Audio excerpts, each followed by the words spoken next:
चुनाव आयोग ने आंकड़ा दिया कि 20% लोग बिहार से बाहर माइग्रेट करते हैं और चुनाव आयोग ने अब ये कहा कि चुनाव में वोट डालने के लिए आपको ऑर्डिनरीली रेसिडेंट होना पड़ेगा। इसका मतलब वो जो पलायन करके कमाने के लिए बाहर आने के लिए मजबूर हैं और वोट डालने के लिए चुनाव में जाते थे, बिहार में जाकर के वोट डालते थे, चुनाव आयोग की नजर में वो बिहार के ऑर्डिनरीली रेसिडेंट नहीं है और इसीलिए वोटर लिस्ट में नाम उनका नहीं रहना चाहिए। ये करीब करीब साफ साफ चुनाव आयोग ने बताया, ये 20% का एक आंकड़ा दिया। हमने कहा कि बिहार के इतने सारे गरीब, उनके पास ये सर्टिफिकेट नहीं होगा, ये मैट्रिक का सर्टिफिकेट, ये जमीन का सर्टिफिकेट, आवासीय प्रमाण पत्र, कास्ट सर्टिफिकेट, ये कुछ भी नहीं होगा। जो उनके पास हो सकता था वो है आधार कार्ड, वो उनके पास है उनका राशन कार्ड, उनके पास है जॉब कार्ड, उनके पास हो सकता है कुछ नौजवानों के पास ड्राइविंग लाइसेंस, लेकिन आप उनको मान्यता नहीं दे रहे हैं। तो इनके जो 2003 के बाद वाले जिनकी नागरिकता इनके नजर में संदिग्ध है, ये साफ उन्होंने कहा कि 2003 के वोटर लिस्ट में जिनका नाम है they will be presumed to be citizens of India,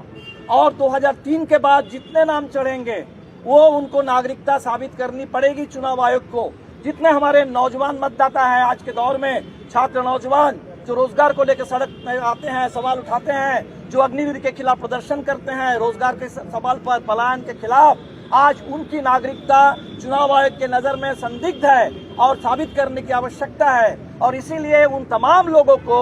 ये SIR के बहाने इसको एक सिटीजनशिप टेस्ट में धकेल दिया गया। हमने चुनाव आयोग से साफ साफ कहा कि आपके घोषणा से बिहार के लोगों को नोटबंदी याद आ गई और बिहार के लोग पॉपुलरली इस SIR को स्पेशल इंटेंसिव रिवीजन, बड़ा लंबा चौड़ा नाम है, उसका बहुत छोटा सा नाम लोगों ने दिया है, ये वोटबंदी है। ये वोटबंदी है बिहार के लोगों के लिए, गरीबों के लिए, खासतौर पर प्रवासी मजदूरों के लिए, उन तमाम लोगों के लिए जिनके पास वो कागजात नहीं होते हैं, जिन कागजात के आधार पर अब चुनाव आयोग एलिजिबिलिटी तय करना चाहता है। इसलिए हम आपसे कहने के लिए बाध्य हैं कि हमारी चिंताएं और बढ़ गई हैं। अब मोदी जी ने जैसे कहा था